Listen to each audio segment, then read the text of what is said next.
ताज्या बातम्यांसाठी पाहत रहा तीचा सागर न्यूज। शिंदे गटात खळबळ, भाजप की प्रहार मध्ये विलीन होणार, सुप्रीम कोर्टातील सुनावणीने राजकीय चर्चांना उधाण। महाराष्ट्राच्या राजकारणात पुन्हा एकदा मोठ्या राजकीय घडामोडींच्या चर्चांना उधाण आलं। शिवसेना पक्ष आणि धनुष्यबाण चिन्हाच्या वादावर सुप्रीम कोर्टात सुरू असलेल्या सुनावणीमुळे मुख्यमंत्री एकनाथ शिंदे यांच्या गटाच्या भवितव्याबाबत अनेक तर्कवितर्क सुरू झाले। ठाकरे गटाचे खासदार संजय राऊत यांनी केलेल्या एका खळबळजनक दाव्यामुळे या चर्चांना आणखी हवा मिळाली। समोरच्या बाजूने चलबिचल सुरू झाली।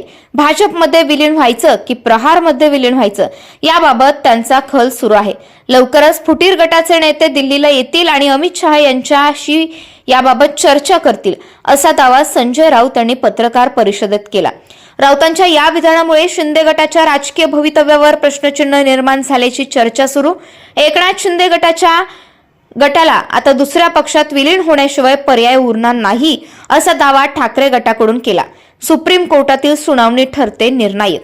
शिवसेना पक्ष निवडणूक चिन्ह आणि आमदारांच्या अपात्रतेशी संबंधित प्रकरणांवर सुप्रीम कोर्टात सुनावणी सुरू आहे। बुधवारी झालेल्या सुनावणीत उद्धव ठाकरे गटाच्या वतीने ज्येष्ठ वकील कपिल सिब्बल यांनी जोरदार युक्तिवाद केला। शिवसेना पक्ष आणि धनुष्यबाण चिन्हाबाबत निवडणूक आयोगाने घेतलेल्या निर्णयाच्या प्रक्रियेवर ठाकरे गटाकडून प्रश्न उपस्थित करण्यात आले। याच पार्श्वभूमीवर कोर्टातील युक्तिवाद आणि न्यायालयीन निरीक्षणामुळे राजकीय वर्तुळात चर्चांना उधाण आलं।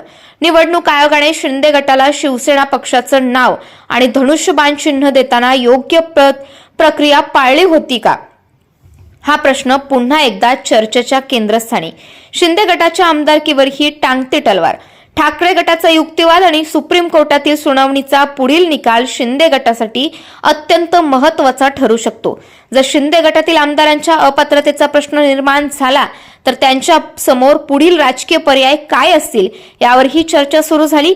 याच पार्श्वभूमीवर शिंदे गट दुसऱ्या पक्षात विलीन होणार का, भाजपमध्ये विलीन होणार की अन्य पर्याय स्वीकारणार, या चर्चांना वेग आला। मात्र शिंदे गटाच्या विलीनीकरणाबाबत सुरू असलेल्या चर्चांना अधिकृत दुजोरा मिळालेला नाही।